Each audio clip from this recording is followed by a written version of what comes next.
आप सभी को नमस्कार। दोस्तों, कर्क राशि वाले जातकों का इस चैनल पे स्वागत है। इस वीडियो में हम आपको बताने वाले हैं कर्क राशि वाले जातकों के लिए साल 2025 में 12 से लेकर 20 नवंबर तक का समय कैसा जाने वाला है। नवंबर महीने के इस साप्ताहिक समयावधि में आपकी राशि के ऊपर मौजूद जो ग्रही अवस्था है आपको क्या परिणाम देने वाली है।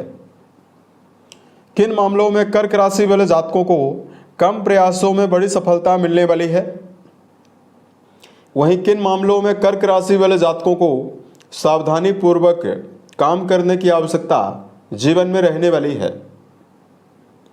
तो ये राशिफल कर्क राशि वाले जातकों के लिए ही बनाया गया है और आपकी चंद्र राशि के ऊपर प्रभावी है, तो आप इसे इसी आधार पर देखें। इस राशिफल के माध्यम से कर्क राशि वाले जातकों के जीवन से जुड़े हुए सभी पहलुओं के बारे में हम आपको जानकारी भी देने वाले हैं, जैसे कर्क राशि का करियर और व्यापारिक जीवन, आर्थिक जीवन, पारिवारिक जीवन, प्रेम संबंध, स्वास्थ्य, एजुकेशन लाइफ और अंत में हम आपको धार्मिक उपायों के बारे में भी जानकारी देने वाले हैं। तो कर्क राशि वाले जातकों, सबसे पहले आपकी राशि के ऊपर वर्तमान समय में जो ग्रही अवस्था बनी हुई है इसकी जानकारी हम आपको देना चाहते हैं। देखिए, राशि के ऊपर ही देव गुरु का गोचर हो रहा है और गुरु यहाँ पर उच्चस्थ अवस्था में मौजूद हैं। तो गुरु यहाँ पर हंस नाम का राजयोग बनाए हुए हैं। राशि के लिए सपोर्टिव प्लेनेट हैं बृहस्पति, भाग्येश होकर राशि के ऊपर आए हुए हैं, ये बहुत ही बेहतर है। उसके अलावा कर्क राशि वाले जातकों के धन स्थान में केतु का गोचर हो रहा है और यहाँ पर अष्टम घर में राहु का गोचर हो रहा है। आपके 9th हाउस में मीन राशि में शनिदेव की मौजूदगी बनी हुई है। सूर्य और शुक्रदेव की मौजूदगी जो है वो आपके केंद्र में ही बनी हुई है। यहाँ पर शुक्रदेव अपनी मूल त्रिकोण राशि में मौजूद हैं, तो मालव्य नाम का राजयोग बनाए हुए हैं और सेनापति मंगल और बुध के साथ युति बनाकर आपकी राशि के पंचम में गोचर करने वाले हैं। तो देखिए, इस प्रकार का जो गोचर है वो आपकी राशि के ऊपर ग्रहों का हो रहा है। इसमें मेजर ग्रह अपनी राशि नहीं बदलने वाले हैं, लेकिन माइनर ग्रहों का बदलाव इस समय में भी हो रहा है। तो अब आइए हम आपको बताते हैं कर्क राशि वाले जातकों के जीवन में हर मामलों में आपको क्या परिणाम मुख्य रूप से मिलने वाला है। देखिए, सबसे पहले बात करते हैं करियर और व्यापारिक जीवन के मामले में समय कैसा जाने वाला है। कुंडली के 10वें घर से कर्म, व्यवसाय, प्रसिद्धि और मान सम्मान के बारे में विचार करते हैं। आपके कर्म भाव के स्वामी आपके पंचम में वृश्चिक राशि में स्वराशि में अच्छी अवस्था में मौजूद हैं। उसके अलावा देखिए, बृहस्पति लगातार आपके 9th हाउस यानी भाग्य भाव को बल दे रहे हैं और आपके भाग्य भाव के ही स्वामी हैं, 9वीं दृष्टि भाग्य भाव में डाल रहे हैं। तो कर्म क्षेत्र के मामले में जो कर्क राशि वाले जातक हैं, जो मेहनती हैं, जो सही दिशा निर्देश के साथ कर्म क्षेत्र के मामले में कार्यरत हैं, उन जातकों के जीवन में 12 से लेकर 20 नवंबर के बीच में बड़े सफलता की संभावना रहने वाली है। गुरु की अनुकूलता जहां कर्म क्षेत्र के मामले में मान सम्मान आपको देने वाली है, प्रमोशन आपको देने वाली है, वहीं स्वयं की कोई भी योजना अगर आप मन में पुराने समय से बनाकर चल रहे हैं, अगर आप सही समय का इंतजार कर रहे हैं, किसी नवीन योजना को यदि आप क्रियान्वित करना चाहते हैं, उसके लिए भी समय बहुत ही बेहतर रहने वाला है। यहां पर कर्क राशि के लिए एक बेहतर बात यह जरूर है कि 6th हाउस के भी स्वामी गुरु ही बनते हैं। छठा घर आपके जीवन में नौकरी को रिप्रेजेंट करता है। तो अगर आपके जीवन में कोई भी कार्य व्यवसाय नहीं है, अगर आप किसी नवीन कार्य व्यवसाय की तलाश कर रहे हैं, इसमें आपको विशेष शुभता मिलने वाली है। केंद्र में शुक्र के द्वारा बना हुआ मालव्य राजयोग, यह व्यापार के मामले में और क्रिएटिव फील्ड से जुड़ा हुआ कोई भी काम कर रहे हैं, चाहे आपका संगीत, साहित्य, गायन, वादन, नृत्य हुआ, आपका थिएटर हुआ, मीडिया सेक्टर हुआ, इसमें आपको विशेष शुभता शुक्र देने वाले हैं। तो कर्म क्षेत्र के मामले में ये टाइम बहुत ही अच्छा जाने वाला है।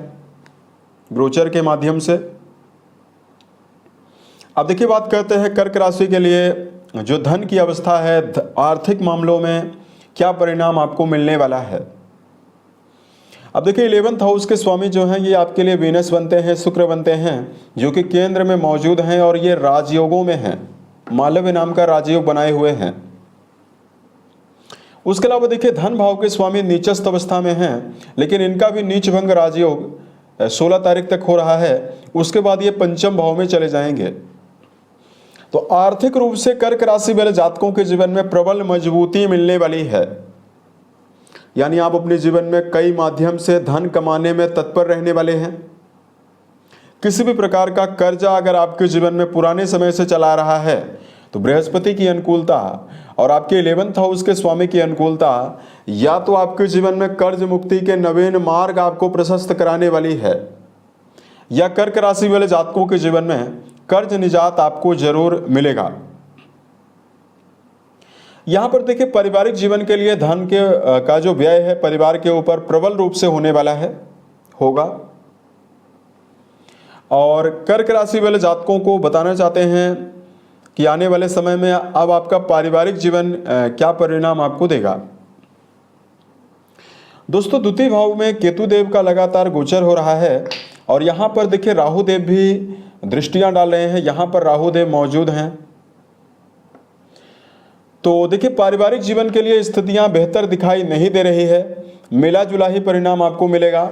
16 तारीख तक सूर्य नीचस्थ अवस्था में मौजूद हैं, तो पारिवारिक जीवन के मामले में समन्वय बनाकर ज़्यादा चलने की आवश्यकता रहने वाली है।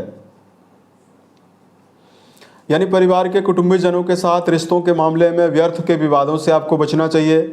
भावना के आवेश में आकर कड़वे शब्दों का प्रयोग करने से आपको बचना चाहिए। घर के बड़े सदस्यों का विशेष रूप से सम्मान करके चलने की आवश्यकता इस टाइम में कर्क राशि के लिए रहने वाली है। अब देखिए बात करते हैं रिश्तों में प्रेम और वैवाहिक जीवन के मामले में क्या परिणाम मिलेगा। पंचम घर में स्वराशिस्त होकर मंगल का जो गोचर हो रहा है ये रिश्तों के मामले में जिद की भावना, ईगो की भावना को भी देने वाला है, लेकिन पंचम घर में मंगल का होना प्रेम संबंधों में विवाद को भी देने वाला है। अतः रिश्तों के मामले में संभल कर चलने की आवश्यकता रहने वाली है। वहीं वैवाहिक जीवन के मामले में जानकारी अगर आपको दिया जाए, लगातार गुरु के नीच दृष्टि का प्रभाव आपके सप्तम घर में बना हुआ है।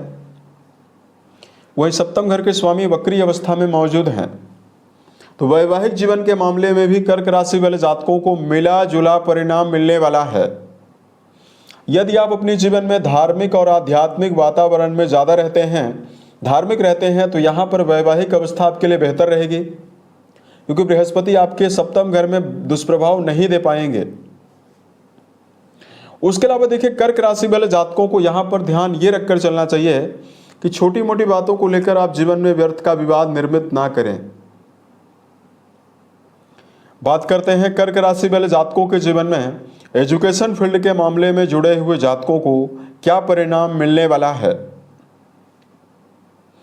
देखिए विद्यार्थी जीवन में जुड़े हुए जातकों के लिए समय अच्छा रहने वाला है, क्योंकि लगातार बृहस्पति पंचम और नवम दोनों भावों में यहाँ पर 5वीं दृष्टि पंचम भाव में डालने वाले हैं और 9वीं दृष्टि आपके नवम भाव में डालने वाले हैं। और यहाँ पर ये उच्च के होकर मौजूद हैं, हंस नाम का राजयोग बनाए हुए हैं। जो ये राजयोग है इसका खुद ही संबंध शिक्षा और ज्ञान विज्ञान से जुड़े हुए क्षेत्रों के लिए है। तो विद्यार्थी और एजुकेशन फील्ड में जुड़े हुए जातकों की एकाग्रता, क्रिएटिविटी लगातार इस समयावधि में बढ़ी हुई रहने वाली है। और विद्यार्थी जीवन में जुड़े हुए कर्क राशि वाले जातकों को आने वाले 20 नवंबर तक मनोवांछित परिणाम प्राप्त होने वाला है। अगर आप किसी प्रकार का इंटरव्यू या किसी कंपटीशन में बैठने की योजना बना रहे हैं, उसमें आपको शुभता मिलने वाली है।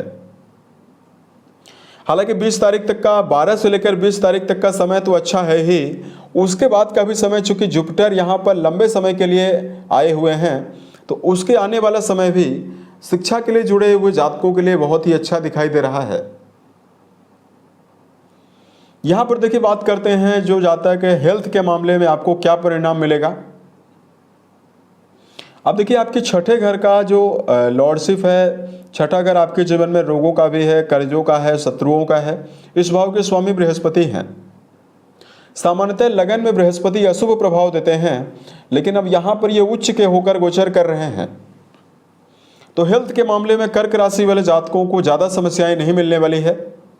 मानसिक प्रसन्नता और शारीरिक रूप से उत्साह है आपको यहाँ पर बृहस्पति देने वाले हैं,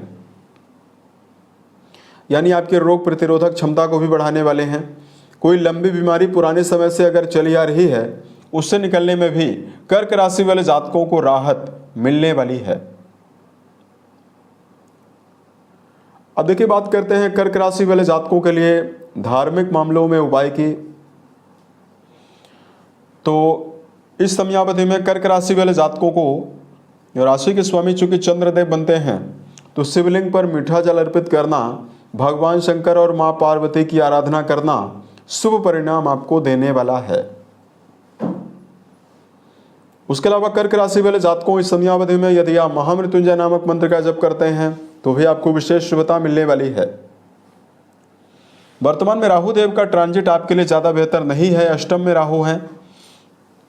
इसके दुष्प्रभावों को यदि आप समाप्त करना चाहते हैं तो आपको बेजुबान जानवरों के लिए दाने चारे का प्रबंध आपको जरूर करना चाहिए।